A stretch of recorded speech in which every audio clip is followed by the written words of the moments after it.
My name is Supreet Ameja and I welcome you to my channel, The Pathshala by Supreet Ameja. Alright, so generally you expect me to come on a Sunday and bring a video for NTA UGC NET, political science, या motivation, etc.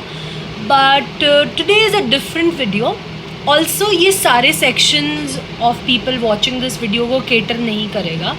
Because I know of course because a lot of you those who are connected already masters कर चुके हैं, लेकिन फिर भी why I am here is because जितना section मेरे पास उन लोगों का आता है जो ऑलरेडी नेट के लिए प्रिपेयर करें, उतना ही सेक्शन उतने लोगों का भी आता है who ask me questions about masters की MA की एंट्रेंस एग्ज़ाम्स का प्रिपरेशन एंड ऑल.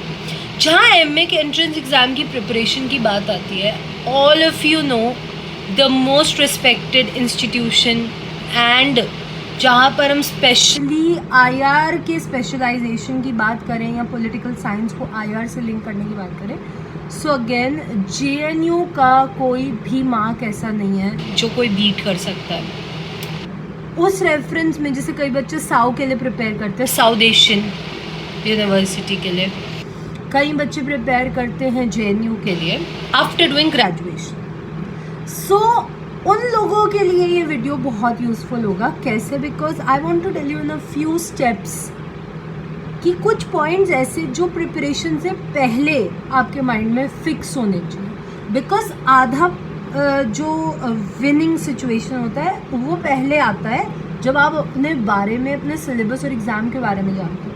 उसके बाद आप प्रिपरेशन सोचते हो या उसके बाद आप सोचते हो कि कैसे टाइम दूँ, क्या टाइम टेबल बनाऊँ, क्या सोर्स यूज़ करूँ, etcetera. Without wasting any further time, I am going to discuss few very important points. So, first of all of you know, जो JNU का एंट्रेंस एग्ज़ाम होता है मास्टर्स के लिए, उस एंट्रेंस एग्ज़ाम का एक पैटर्न पिछले 2 साल में सिर्फ चेंज किया गया.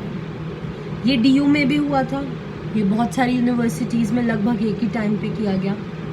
सब्जेक्टिव क्वेश्चंस अब नहीं आते, ऑब्जेक्टिव हैं. 100 क्वेश्चंस है, सेम पैटर्न. आप लोगों को लग रहा होगा कि political science objective questions graduation के हिसाब से स्टूडेंट को अवेयरनेस भी नहीं होती कि हाँ पॉलिटिकल साइंस में MCQs एग्जिस्ट करते हैं, आर्ट्स के सब्जेक्ट में MCQs होते हैं. एंड सबसे बड़ी प्रॉब्लम इस प्रिपरेशन के दौरान है लैक ऑफ रिसोर्सेज जब क्वेश्चन सॉल्व करने की बात आए. सो जितने भी स्टूडेंट्स मुझसे कनेक्टेड हैं टेलीग्राम पे, वो लोग मुझे हमेशा यही मैसेज करते हैं, मैम कौन सी बुक से क्वेश्चन सॉल्व करूँ, कौन से पेपर सॉल्व करूँ, कौन सा सिलेबस पढ़ूँ, कौन सा छोड़ूँ. कुछ नहीं, just listen and follow a pattern. First, आपको अपने ग्रेजुएशन के सारे पेपर्स 3 साल के का आइडिया होना चाहिए. ठीक है, अगर आप पॉलिटिकल साइंस से दे रहे हो एंट्रेंस तो you should know all the chapters. अब मैं आपको क्या करूँगी, एक बेसिक कैटेगराइजेशन समझाती हूँ. Only basic categorization. Western political thought, Indian political thought, international relations, public administration and कुछ करेंट अफेयर्स. ठीक है, and also part of comparative politics. Of course comparative politics is a very very important chapter. Anyway, ये हो गया pattern. अब सुनिए आगे. So when you know this pattern, तो you've understood few points. Few points ये है that your graduation syllabus should be by heart, not learned. It should be only clear. आपको कुछ चीज़ें clear होनी चाहिए. Clear होने का मतलब यहाँ पे ये है your basic should be very very strong.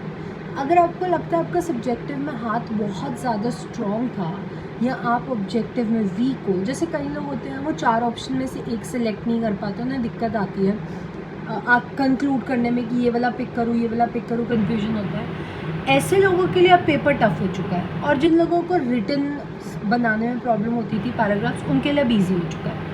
अगर आप दोनों में से कोई भी कैटेगरी के हो और आपको लग रहा है कि मेरे पे ज़बरदस्त प्रेशर आ चुका, मैं कैसे हैंडल करूँ, तो मैं आपको एक बहुत सिंपल बात बताती हूँ. अगर आप सब्जेक्टिव लवर थे और अब आप ऑब्जेक्टिव में फंस गए हो, तो I will suggest you, material की कमी है but I will give you a suggestion. Go and buy Arihant latest edition. Okay, this is something which I have used ऐसा नहीं है कि I have not tried, it is tried and tested. Pick up Arihant, you will not understand 70% of the questions, I know, okay, but जो chapter के पीछे questions है ना, sit and read them. Questions को रीड करो, उसमें से अंदर से कुछ मत उठाओ, कोई कंटेंट मत रीड करो. कंटेंट ग्रेजुएशन वाला बेसिक क्लियर कर लो. अरिहंत उठाओ, आर गुप्ता उठाओ, दोनों मीडियम्स में आपके पास अवेलेबल है. उठाकर क्वेश्चन रीड करो, रैंडम प्रैक्टिस करो. ओके, वो क्वेश्चंस नेट के लेवल के, मतलब मास्टर्स के बाद उम्मीद की जाती है कि बच्चा वो आंसर करेगा. और मैं आपसे कह रही हूँ कि आप करो. मुझे भी मेरे ही प्रोफेसर ने कहा था कि वो प्रैक्टिस करो, वो लेकर आओ. तब तक शायद मुझे इतनी भी नॉलेज नहीं थी कि मैं क्या करूँगी इस बुक का या कुछ भी है. And for a longer period of time मैंने उसका इस्तेमाल भी बहुत अच्छे से नहीं किया. आर गुप्ता में मिस्टेक्स काफ़ी ज़्यादा है, बट वो एक इकलौती सोर्स है जो previous year question paper compile करके नए क्वेश्चंस बना रही है फ़िलहाल. अरिहंत और R Gupta more than enough है. और अगर कोई फाइनेंशियल इशू है, कोई दिक्कत है, डिलीवरी नहीं हो पा रही है अमेज़ॉन से घर पे, कोई दिक्कत आ रही है, बुक नहीं मिल पा रही है, तो भी सुनिए, एक ऑप्शन और भी है. इंटरनेट पर टाइप करो most important questions of JNU मत डालो, DU मत डालो, एंट्रेंस मत डालो. Most important MCQs of western political thought, most important MCQs of international relations. You will get a number of MCQs which you can solve, which you can see, which will help you to understand कि आपने जो पढ़ा है आप उसे apply कर पा रहे हो या नहीं. और यही की है, मतलब इस लॉक को खोलने का एक ज़रिया है एप्लीकेशन, कि आप अप्लाई कर पा रहे हो अपने थॉट को अपने आंसर्स में, MCQ सिलेक्शन में, बस इतना. और ये जो 4 पॉइंट्स में से एक चूज़ करने पर क्लैरिटी की बात है, वो स्टूडेंट तब फंसता है जब उसको ये दिक्कत आती है कि यार ये भी लग रहा है, ये भी लग रहा है, ये वाला भी आसपास का है ऑप्शन. तो ऐसे में आप लोगों को क्या करना है, the only thing you need to do is first revise your graduation very very nicely. Also क्यों नेट की किताबें काम आती है उसका एक और लॉजिक भी देती हूँ. नेट की किताबें इसलिए भी काम आती है बिकॉज नेट भी सीधा MA से नहीं पूछा जाता. नेट बहुत क्वेश्चंस में बेस चेक करता है बंदे का कि इसने कुछ किया है, ग्रेजुएशन में कोई अंडरस्टैंडिंग डेवलप की भी है, ऐसी मास्टर्स में आकर, you know, for that thing it is also used. So आप बिल्कुल बेफिक्र होके जो भी स्टूडेंट्स इसको यूज़ करना चाहते हैं, आर गुप्ता और अरिहंत के प्रैक्टिस कर लीजिए. मिस्टेक्स हैं but that should not make an effect to you. आपको करना क्या है, पैटर्न है, आप रीड करो, क्वेश्चन के लिए वो बुक्स ले लो या इंटरनेट से कोई भी रैंडम क्वेश्चंस पिक करो, प्रैक्टिस करो. क्योंकि हमारे पास क्वेश्चन कंटेंट बहुत कम है ही नहीं. ऑलमोस्ट सिर्फ 2 साल हुए हैं और उसमें से भी एक पिछले अटैम्प्ट का आपके पास क्वेश्चन पेपर पड़ा होगा बस. उसको तो ऑफकोर्स हमें प्रैक्टिस करनी, एक नहीं कम से कम 7-8 बार. Also there were a few students who requested for a series of question for JNU. So दोनों बातें समझा देती हूँ. एक तो कुछ चैप्टर्स है जो आप लोग एक्सपेक्ट कर रहे हो कि इसके लिए, so I will definitely have a look कि मैं आपको सिंप्लीफाइड कुछ PDF या कुछ प्रोवाइड कर सकूँ. I make a group for you, you guys can join. वहाँ पे आई विल गिव यू PDF जो सिंप्लीफाइड होगी ग्रेजुएशन पर्पज से.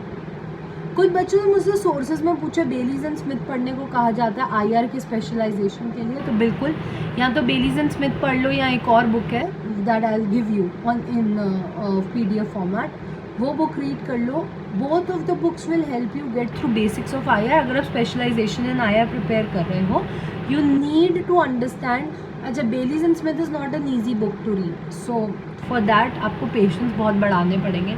मेरा सजेशन ये है, इतनी बड़ी किताब पे जंप करने से पहले अपने बेसिक सुधारो और सोर्सेज से, उसके बाद क्वेश्चन सॉल्व करो और वक्त बचने के बाद बेलीज एंड स्मिथ करो. डायरेक्टली बेलीज एंड स्मिथ उठाओगे नहीं कर पाओगे. अभी लेवल आप लोग, अभी माइंड डेवलपमेंट थोड़ा सा वीक होता है, ग्रेजुएशन में दायरा सीमित होता है, अभी दायरा बढ़ाने में टाइम लगेगा, इसलिए इतना जंप मत करो. Just relax for a while. Also for those chapters where you are not understanding realism, liberalism या कुछ भी, there are so many videos of my Unacademy YouTube classes which are available for free of course. You can have a look at them. You can join me on Plus and have a look at the courses. वो भी सारे उसी पे ही based हैं. That's completely up to you. Also, if there is any personal query, use the link which I have given in description box. Connect on Telegram so that I can help you with any short queries या कोई questions है. So also, because I promised, I will definitely try to bring a question series कि आप questions कैसे ढूंढ सकते हो कैसे सॉल्व करने होंगे, अटेम्प्ट करने होंगे एंट्रेंस के लिए, और अप्रोच नेट की किताबों से आप कैसे अपने मास्टर्स के लिए क्वेश्चंस यूज़ कर सकते हो, मास्टर्स के एंट्रेंस के लिए, स्पेसिफिकली JNU के लिए. So that is it for today's video. I hope जो एस्पिरेंट्स हैं जो मास्टर्स के लिए अब अपियर करना चाह रहे हैं JNU में, उनको इस वीडियो से कुछ हेल्प मिलेगा. For any more details you can leave your comments in the comment section. I will come back and join you, and also I'll see you in my next video. Also, please do subscribe to the channel and leave a like if you like the video. Then do like it, and thank you very much.